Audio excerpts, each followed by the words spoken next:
Welcome to the deep dive. We are going straight into your source stack today, the technical readouts, the math hammer forensics, and maybe most importantly, the competitive reports. And we are focusing on one truly iconic and I think very polarizing piece of Imperial armor. Yeah. Land Raider Godhammer pattern. Right. Our mission today is a pure forensic deconstruction. Exactly. We are stripping away all the lore, all the nostalgia, the sheer coolness factor of that chunky, awesome-looking chassis. We want to know, using the brutal, unforgiving mathematics of the Warhammer 40,000 10th edition competitive environment, is this tank worth its sticker price? And we have to be specific here. We're basing this entire analysis on the December 2025 Munitorum Field Manual, the latest data. So we have a central dilemma to solve for you, the listener. Is the iconic Land Raider a fearsome main battle tank that can just dominate the midboard? Or is it, as a lot of skeptics will suggest, just an outrageously overpriced taxi,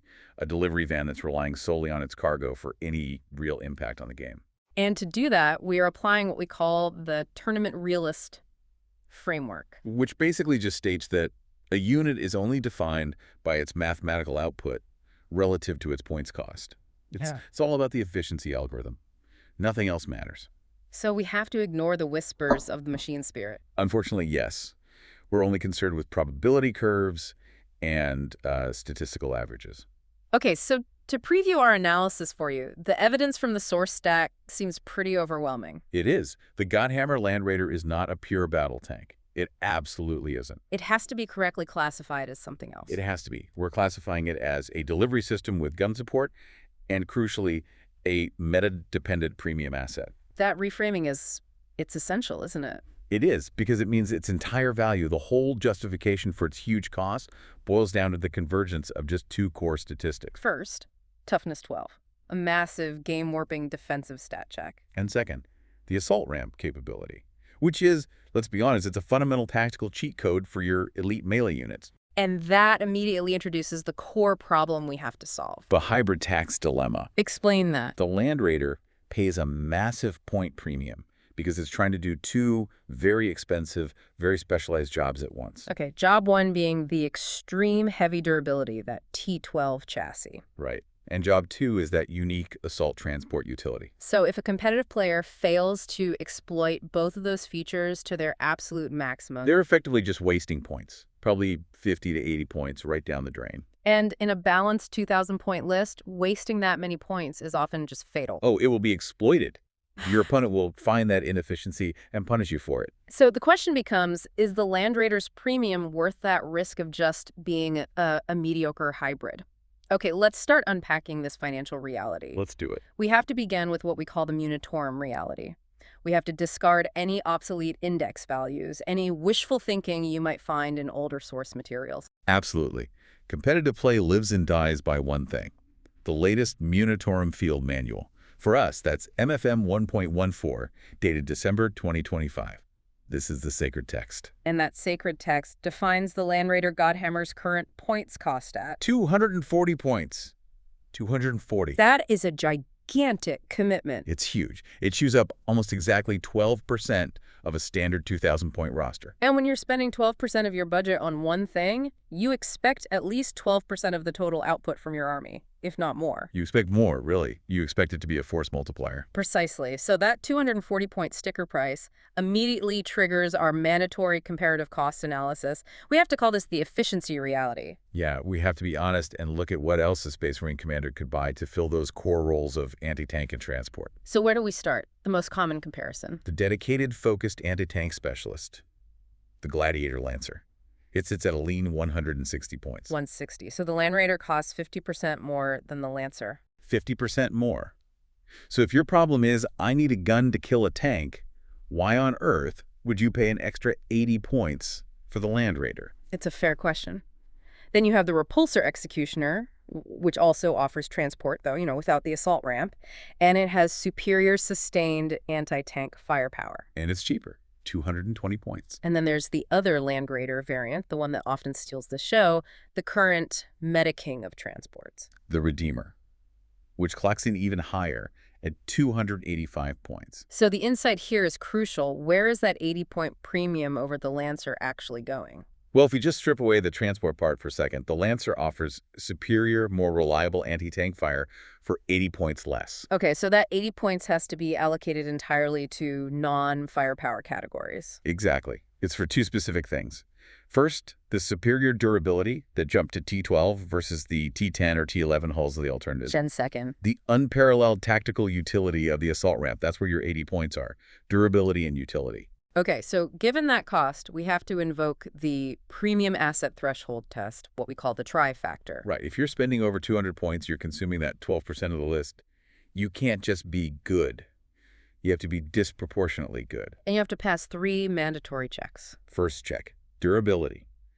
The model must require a disproportionate amount of enemy resources to remove it from the table. Does the Land Raider pass? Oh, absolutely. That T12 profile is a stat check that can break entire enemy army lists. We'll get into why shortly, but yes, it passes with flying colors. Okay, check 2, lethality. It must reliably remove an enemy asset of equivalent strategic value over, say, 2 turns. And this is where the red flags start waving. Our sources show the Godhammer is, at best, borderline. As a purely offensive piece, it fails the cost test unless it is heavily supported by external buffs. And the third check, scoring. It has to contribute directly to victory point generation. And the Land Raider is indirect here. It's an enabler. Right. It scores by safely delivering the high-value, objective-grabbing units, your Terminators, your Centurions, that will then go on to generate VPs. So it passes, but only because of what's inside. So if the lethality is borderline, let's quantify its survival rate. Let's use that foundational metric, points per wound or PPW. This tells us exactly what we're paying for raw survivability, just armor and wounds. The calculation is straightforward. The Land Raider has 16 wounds at 240 points. Which results in a PPW of 15. 15.0. Now compare that to its direct competitors. The Gladiator Lancer at 160 for 12 wounds is 13.33 PPW.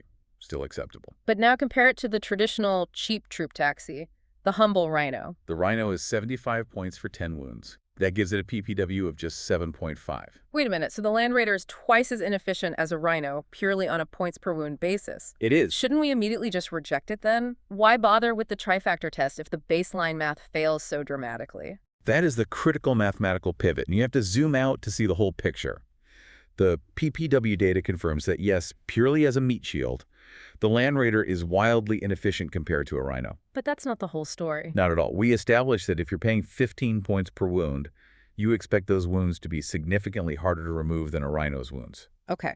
The Land Raider's 15 PPW relies entirely on the Toughness 12 breakpoint being respected by your opponent's army list. So if the enemy has just enough standard heavy weapons, say S8 to S11, to clear a T9 Rhino easily, they suddenly hit a brick wall against the T12 Land Raider. That's the gate. The math completely changes for them. So T12 is the hidden multiplier that warps the entire PPW metric. Precisely. And this leads us directly to the meta-dependency conclusion. The Land Raider is a Gatekeeper unit. A Gatekeeper? How so? If your opponent's list is built around mid-strength anti-tank, your Meltas, your plasma cannons, missile launchers, that S9 to S11 range, its efficiency skyrockets. Because those weapons are now wounding on 5s instead of 3s or 4s. A massive drop in their efficiency. But if the opponent is saturated with strength, 12 plus fire, the dedicated anti-tank killers, Eldari Bright Lances, Tau railguns, a block of Eradicators, then the Land Raider's efficiency completely collapses. Instantly. It reverts to being just that expensive 240-point taxi that melts way too quickly and fails its cost justification. So the Land Raider doesn't just win games by moving across the board. No, it wins games in the list-building phase. Yeah. It asks your opponent a very expensive pre-game question. Do you have enough S12 to clear this T12 chassis efficiently, or are you going to be wounding on 4s and 5s and just let my cargo get delivered? And if they can't clear it in one turn? The T12 has already justified that entire 80-point premium over the Lancer. The exchange has been won. Okay, let's justify that premium right now. Let's break down the adamantium anvil itself. That T12 profile it really is the statistical backbone of this whole thing. It is. We're looking at a full chassis profile of Toughness 12, a 2+ save, 16 wounds, and an objective control of 5. That profile places it not just above most Imperial armor, but it's statistically anomalous in the whole game. It is. The T12 breakpoint analysis is the single most significant factor in its viability because it fundamentally changes the math of attrition. It forces opponents to commit disproportionate resources just to even achieve a wound roll. Let's talk specifics.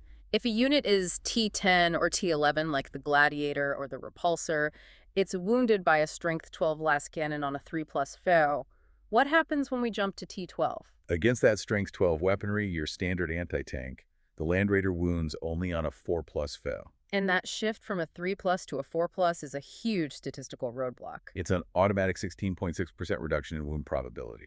Instead of 2/3 of the shots wounding, now only half of them do. That's the difference between surviving an alpha strike and being crippled on turn 1. And it gets even better against the mid-range anti-tank that makes up the bulk of many armies. Oh, much better. Against Strength 9 through S11, so you're thinking multi-meltas, power fists, heavy plasma, maybe a Vindicator's main gun, the Land Raider wounds only on a 5+. That is a colossal drop-off in efficiency for the enemy. It's massive. A T10 vehicle is typically wounded by an S9 weapon on a 3+ stabbed. The Land Raider forces that wound roll down 2 full notches to a 5+ line. This means it essentially just shrugs off the bulk of standard anti-elite and anti-vehicle weaponry. So if you're an opponent running a lot of S9 Meltas, your effective damage output against the Land Raider has just been cut in half compared to hitting a Repulsor. Exactly. That's the definition of a stat check. Do you have the right tool for the job? If not, you're in trouble. And finally, against the medium-strength stuff, S6 through S8, like standard plasma or heavy bolters. Wounded only on a 6+ tab, which means it's basically mathematically immune to most medium-strength anti-tank fire. It often forces the opponent to commit their absolute highest-tier weaponry or, just ignore the Land Raider entirely and hope for the best. So the T12 forces the opponent's entire shooting phase to pivot around this one model. That validates its cost right there. But the durability isn't just about raw T12. No, it's about the synergy with its 2+ save, which we've started calling the zombie factor. The zombie factor. Correct. Raw stats are one thing, but durability in 10th edition is a function of those stats plus external buffs and stratagems. That 2+ save is already a rarity, but its interaction with stratagems like Armor of Contempt is vital. Remind us, Armor of Contempt or AOC? It reduces the incoming AP of an attack by 1. Okay, so let's model the extreme defensive scenario from the competitive reports. We'll call this the Lascannon test. Let's do it. We're targeting the Land Raider with a standard, devastating AP3 Lascannon. The Land Raider is wisely sitting behind an obstacle, giving it the cover bonus. So that's a +1 to its save. And the commander activates the Armor of Contempt stratagem for another -1 AP reduction. The calculation is beautiful in its simplicity. We start with the base 2+ save. It's modified by -3 AP from the Lascannon, which would take it to a 5+ save. Right, but then we add +1 from cover, bringing it to a 4+ save. And then we add another +1 from ASC. Meaning the final save roll is on a 3+ against a fully powered AP3 Lascannon. A 3+ save against a Lascannon, that is statistically magnificent. It effectively turns high-grade anti-tank fire into the equivalent of a light weapon against a Terminator. It's absurdly tough. And this is how we quantify its real value, right? Through its time to kill, or TTK. Our math hammer forensics calculate that it requires approximately 36 Lascannon shots to statistically guarantee the removal of a Land Raider in that optimal defensive setup, cover plus AOC. 36 shots. To put that in perspective for you, 3 full units of 3 Leman Russ executioners firing everything they have would struggle to guarantee that output in a single turn. Exactly. A T10 vehicle, like a Repulsor in that same defensive setup, would be wounded on a 3+ instead of a 4+ rye, and would therefore require significantly fewer shots, maybe 22 to 25, to guarantee removal. So the T12 ensures the Land Raider operates for at least 2, often 3, full turns of targeted shooting. That disproportionate TTK is the first primary justification for the 240-point cost. It successfully ties up the enemy's most precious, high-value resources. We should also mention the secondary defensive keywords. The smoke keyword is crucial for surviving those one-shot killers. Absolutely. The Land Raider has the smoke keyword, giving it access to the smoke screen stratagem 1 CP for Magus 1 to hit and cover. And against low-volume, high-damage weapons like a railgun or a single large D-cannon. That Magus 1 to hit penalty introduces so much probability variance that it often makes the difference between the tank surviving with a few scratches and being instantly vaporized. It's cheap, effective insurance. And for Loyalist players running the Ironstorm Spearhead, the durability gets one final little boost. Yeah, the Tech Marines can repair D3 wounds per turn. So if that Land Raider survives the first salvo, a Tech Marine can extend its time to kill by several more turns, keeping that essential OC5 stat on the board for longer. Okay, so defensively, it's a fortress, an absolute unit. It is. But now we have to turn the chassis around and look at the offensive output, which is the weaker half of this whole hybrid tax equation. This is where the Land Raider earns its skeptical reputation as the casino cannon. Exactly. We have to deconstruct the Godhammer Lascannons to expose their unbuffed weakness and their extremely high damage variance. Let's start with the hard data. The Land Raider is equipped with 2 Godhammer Lascannons, each firing 2 attacks. Which gives you a maximum of 4 total shots per shooting phase. The profile itself is excellent. Strength 12, AP 3, and D6 plus 1 damage at a long 48-inch range. And its secondary fire is the reliable anti-infantry suppression from the twin heavy bolter. Right, that's S5, AP1, D2, twin-linked, and sustained hits 1. It's good for clearing chaff. And, critically, the one-shot hunter-killer missile. Which is S14, AP3, D6. It's considered absolutely mandatory for competitive play because it provides a necessary, if brief, turn 1 damage spike. But we have to address the key distinction that separates this tank from dedicated tank killers. It's about volume versus reliability. The Godhammer Lascannons rely solely on volume, 4 shots, and strength, S12. They do not possess the crucial twin-linked keyword. Which is the modern gold standard for anti-tank. It is. And because they lack it, they have no built-in rerolls for wounding. And that's the defining difference compared to the Gladiator Lancer. The Lancer fires fewer shots, but its built-in reliability ensures that a high percentage of damage is delivered consistently. The Godhammer, by contrast, is inherently inconsistent. Because of those 4 solitary, unrerollable wound rolls. And that inconsistency is the casino cannon factor. Since the damage is D6 plus 1, a range of 2 to 7 damage, you might roll 3 6s on damage and just delete a vehicle. Well, you might roll 3 1s and, scratch the paint. Exactly. And if you've spent 240 points on a model, you cannot rely on luck. You need reliability. Okay, let's run the numbers. Let's see how weak this tank is when it's unbuffed. Assuming a standard BS3 plus and no external rerolls. Let's do it. Scenario A, the night test. We're shooting at a T12 target with a 5++ invulnerable save, a mirror match heavy vehicle. The math is, it's brutal. Yeah. Of the 4 shots, you'll hit 2.66 times on average. Nope. Because it's a T12 target, you wound 1.33 times. After they take their 5++ invuln, you achieve just 0.88 unsaved wounds. Less than 1 wound gets through. Right. And with D6 plus 1 damage, which averages 4.5, the total expected output is a truly meager 3.96 average damage. 3.96 average damage against a 22 wound knight. That's utterly embarrassing for a 240-point tank. It is. How can anyone possibly justify that lethality? That is the definition of failing the lethality trifactor check we talked about. The verdict is a resounding fail for a primary counter-tank roll. Dealing only 4 damage means it would take 5.5 turns of shooting to statistically kill 1 knight. So it's a tank crippler, not a tank killer. Exactly. It can soften targets, but it cannot reliably execute them. Okay, let's move on to anti-elite infantry. Scenario B, the Terminator test.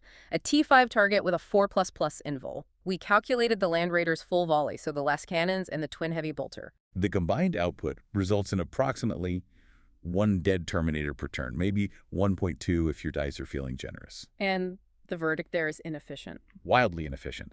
A single dead Terminator costs 35 points. Wasting the primary fire of a 240-point premium asset on 35 points of infantry is a tactical error, unless you are completely desperate. It's not its job. Okay, finally, the true test of dedicated tank killing. Scenario C, the Rhino check. A T9, 3+ save, 10 wound target. We'll combine the Land Raider's 4 Lascannons with the mandatory hunter-killer missile to maximize the volley. So the Lascannons contribute roughly 6.66 damage, and the HK missile adds about another 2.0 damage. Which gives us a total average output of 8.66 average damage. And the verdict here is borderline. A Rhino has 10 wounds. The Godhammer fails to reliably kill a standard transport in a single volley without external buffs. It leaves target on 1 or 2 wounds. Which is strategically unacceptable. That allows the enemy to move the transport, disembark their units, or act on their turn. For a high-cost executioner, that's a failure. This inconsistency is why the optional multi-melta is a mandatory upgrade for most competitive lists, right? Yes. The multi-melta S9, AP4, D6 Melta 2, it provides crucial anti-tank reliability within 18 inches. Especially when it gets that Melta 2 bonus damage within 9 inches. Right.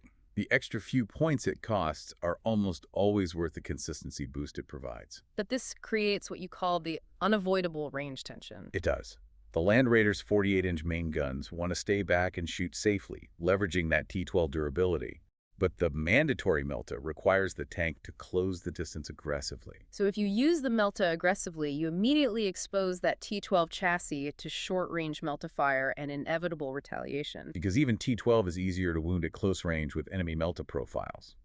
So the commander is constantly forced to weigh safety versus maximizing that close-range lethality. This tension confirms the Land Raider's identity crisis. It's perpetually caught between its weapon range and its utility requirement. Perfectly put, it's a strategic conflict built into its datasheet. So far, we've justified its inclusion purely on the taxi side with that magnificent T12. But the lethality barely justifies a 160-point price tag, let alone 240. Which means that 80-point premium must reside entirely in its transport functionality. The assault ramp doctrine? That's the key synthesis. If the Land Raider isn't reliably killing its target, then what is its real job? We have to shift focus entirely from the guns to the cargo bay. Because this is the core thesis. The primary justification for the Land Raider's price tag is the game-changing utility of the assault ramp. This assault ramp is the hidden stat that competitive players value so highly. It's worth the 80-point premium over the Lancer and arguably even more. The rule itself is simple, but it fundamentally alters tactical deployment. It does. Units disembarking after the Land Raider makes a normal move are still eligible to declare a charge. And that solves the primary competitive weakness of high-value, slow, elite infantry. It completely nullifies it. It stops them from being kited by faster units, and it stops them from being shot off the board before they ever touch the enemy. This is the safe delivery paradigm. It guarantees that your slow melee units, Terminators, Aggressors, Assault Centurions arrive intact on turn 2. They skip a full round of enemy shooting and bypass all the movement penalties from terrain. So the rule creates an effective death zone that opponents have to respect from the moment you deploy the Land Raider. We need to calculate this threat range, the tactical kinematics, to understand its competitive impact. Let's run the numbers on the total reach. The Godhammer has a move characteristic of 10 inches. And it's important to note that's slower than the Crusader or Redeemer variants, which move 12 inches. So the Godhammer's threat projection is slightly less, but not fatally so. Okay, so 10 inches of movement. The unit inside then disembarks. Which typically adds 3 inches of reach to their move calculation. And finally, we account for the average charge roll, which is 7 inches on 2d6. So combining the Land Raider's 10-inch move, the 3-inch disembark, and the average 7-inch charge, we arrive at a total average reach of approximately 20 inches. a 20-inch radius. That is terrifying for an opponent. It means that on turn 2, the Land Raider can move 10 inches and drop its cargo into a position that immediately threatens any enemy unit within 20 inches of where the Land Raider started. It forces the opponent to deploy way back on the board or commit disposable chap units just to absorb that inevitable charge. This is where we have to talk about cargo optimization. The Land Raider's capacity is exactly 12 slots. And that's not accidental. It requires precise surgical list building to maximize the efficiency of the unit you deliver. So what's the optimal payload? It remains the classic hammer and anvil Death Star configuration. 5 Terminators, which take up 10 slots. Plus one character, like a chaplain or captain, who takes up the last 2 slots. Exactly, 12 slots total. This configuration maximizes both durability, because Terminators are tough, and tactical output, because the character provides essential buffs and abilities. But the capacity hits a pretty significant limitation when we look at Gravis units. A major limitation. A 6-man squad of Aggressors or Eradicators also takes 2 slots each, meaning they consume the full 12 slots. So what's the problem? The problem is it leaves absolutely no room for a necessary character, like Biolotis Captain, whose abilities are essential for maximizing that Gravis unit's offensive output. So if you want to run a character-led 6-man Gravis brick, you can't use the Godhammer. You can't. The commander has to drop the unit size to 5 models, or switch to a Land Raider variant with higher capacity, like the Crusader or Redeemer, which can hold 16. The Godhammer forces list compromises. Now let's address a crucial piece of rules commentary that changed how this unit is viewed. Strategic reserves. Can you deep strike a Land Raider and then charge from it? Before the commentary, this was a bit ambiguous, but the consensus is now clear. Yes, you absolutely can. How does that work? When the Land Raider arrives from strategic reserves, it counts as having made a normal move. Now, standard rules usually prohibit charging after disembarking from a transport that moved. But the assault ramp rule is an exception. It explicitly takes precedence. It states the unit is still eligible to charge even after the transport made a normal move. That is a phenomenal ability. It enables a powerful deep strike style flanking delivery for your melee units. You can launch them from the side of the board directly into the enemy's rear lines or onto a vulnerable objective. This one tactical interaction alone justifies a significant portion of its points cost. It solidifies its role as the armored spearhead anchor. It ensures the enemy cannot simply ignore the side of the board where the Land Raider is going to enter. So if the assault ramp and the T-12 are the primary drivers of the 240-point cost, we have to revisit the hybrid tax dilemma one last time. The strategic conflict is inescapable. The 48-inch Lascannons want to stay back and fire safely from a distance to leverage the Land Raider's range. But the assault ramp demands aggressive forward movement, that 10-inch move to deliver the payload on turn 2. So the player has to choose one role. If the Land Raider stops and shoots at range, it's just an inefficient Lancer substitute. If it charges forward to deliver its cargo, it risks its T-12 chassis to short-range melt-a-fire. Mastering the Land Raider is mastering this tension. It is, and that's the perfect transition to how you mitigate that tension with synergy. Right. If the Land Raider is inefficient when it's unbuffed, its competitive viability must rely on external synergy. We need to analyze how different detachments fundamentally alter its core math and overcome that casino cannon weakness. And we have to start with the optimal host. The Ironstorm Spearhead. The Ironstorm Spearhead is widely considered the premier competitive environment for vehicle-heavy lists, and it fundamentally alters the Godhammer's lethality. It mitigates that Lascannon variance. So this is the detachment that transforms the Godhammer from a questionable hybrid into a reliable executioner. Without a doubt. Let's start with the detachment rule itself, what you call the mathematical ceiling. How does the Ironstorm rule boost the Land Raider? The detachment rule lets you reroll one hit, wound, or damage roll per unit, per phase. For a low-volume weapon like the Godhammer's 4 shots, this single reroll is incredibly potent. You're not using it to fix a miss, you're using it to fix a failure of probability. Precisely. So if you roll 2 hits and 2 wounds, and your damage rolls are a 1, a 6, and a 7, you immediately use that reroll on one of the ones. It ensures that a low damage roll, a 1 or a 2, can be spiked into a potentially high result, like a 7. It reduces the volatility that defines the casino cannon profile. But the real power comes from the enhancement synergy. Target augury web. Explain how a nearby Tech Marine transforms the Land Raider from a crippler into a killer. The Tech Marine with this enhancement grants lethal hits to vehicles within 6 inches. And lethal hits are auto wounds on a 6+ to hit. Right. This enhancement is the game changer against heavy targets, especially those T-12 ones we've been talking about. So against a T-12 target, which usually wounds on a 4+ Sorrow, lethal hits bypasses that difficult wound roll entirely on a 6. That's a massive increase in your average wound throughput. It's an extra 16.6% chance to wound automatically without needing to roll that tricky 4+ derp. Now we apply the final layer. The stratagem combo, Mercy is weakness. This is where the damage output becomes exponential. It does. This stratagem costs 1 CP and grants sustained hits 1. An extra hit on a critical hit. And crucially, it makes critical hits occur on a 5+ against a target that's already damaged. So we established the Wombo combo on the Godhammer. Let's break down what happens when the Land Raider targets a damaged T-12 enemy vehicle within 6 inches of its Tech Marine. Okay, step 1, lethal hits is active from the Tech Marine. Step 2, critical hits are now happening on a 5+ from the stratagem. And step 3, sustained hits 1 is also active from that stratagem. This is the geometric increase in damage. When the Land Raider rolls a 5 or a 6 to hit, it triggers 2 benefits simultaneously. First, the hit automatically wounds due to lethal hits. And second, it generates an extra hit due to sustained hits 1. And that extra hit also automatically wounds because lethal hits applies to the subsequent sustained hit as well. So a 5+ roll delivers 2 benefits and essentially turns 1 shot into 2 successful wounds. You are now converting a third of your shots into double wound outputs. This synergy recalculates the damage output dramatically. It pushes the Land Raider into definitive night killer territory, spiking the average damage to about 8 to 10 damage per turn. This is the only context where the Land Raider Godhammer truly earns the title of Tank Hunter without relying on sheer luck. The Ironstorm detachment fixes the hybrid tax problem by making the offensive half of the equation completely reliable. What about more flexible detachments, though? The ones that might not be vehicle-focused but still need an armored spearhead? The Gladius task force is the classic Space Marine choice. It is, and it relies on the Army-wide Oath of Moment. So Gladius makes the Land Raider reliable, whereas Ironstorm makes it deadly. That's a perfect way to put it. Oath of Moment grants full rerolls to hit and wound against one priority target per turn.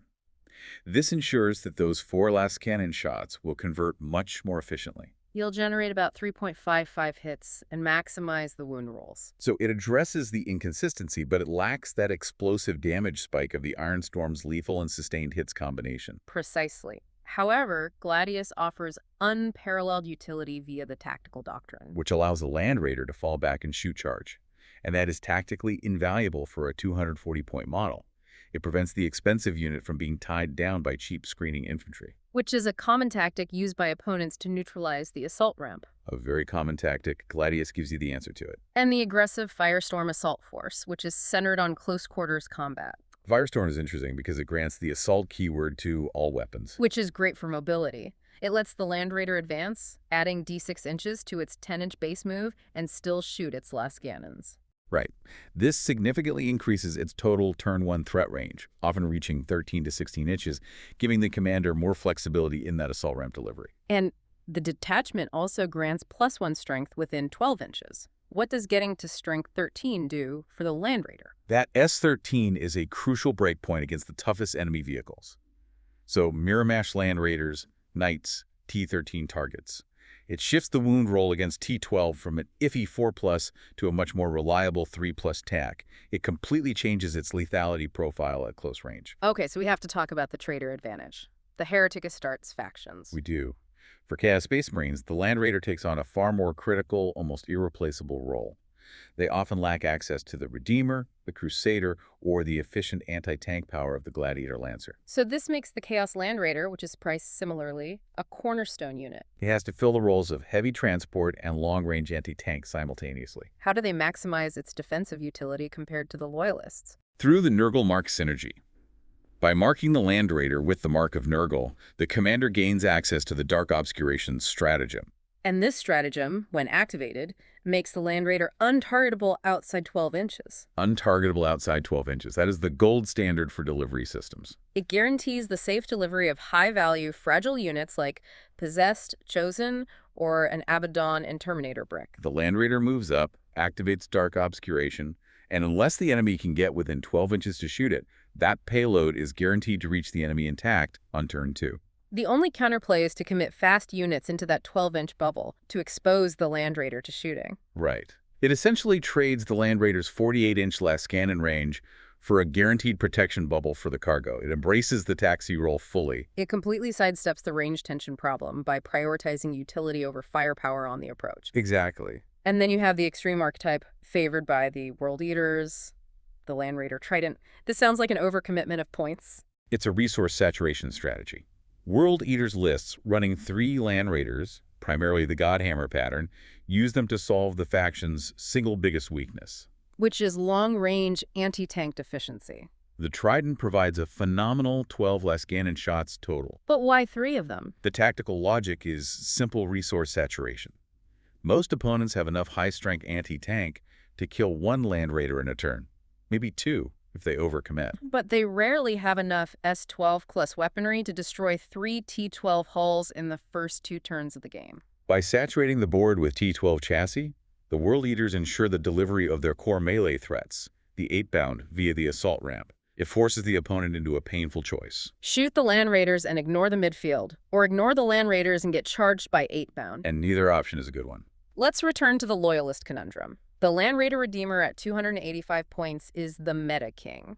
Why would a commander choose the Godhammer over it? The Redeemer is the board control specialist. It dominates the midboard because of its overwhelming overwatch capability. Those twin flame storm cannons deliver 2d6 plus 6 S6 AP2 hits. The sheer volume of fire can just melt incoming infantry or disrupt charges. The Godhammer can't do that. So why choose the Godhammer? Points for point efficiency and superior anti-tank capability. The 45-point savings are valuable for financing characters or enhancements. And more importantly, the Godhammer's S-12 Lascannons are vital against T-12 plus targets, where the Redeemer's S-6 Flamers struggle to wound. So if your meta is vehicle heavy, the Godhammer is the correct choice. And if your meta is infantry and melee focused, the Redeemer is king. And finally, the perennial question. Why the Godhammer over the dedicated tank killer, the Gladiator Lancer? Mathematically, the Lancer is superior for pure anti-tank shooting.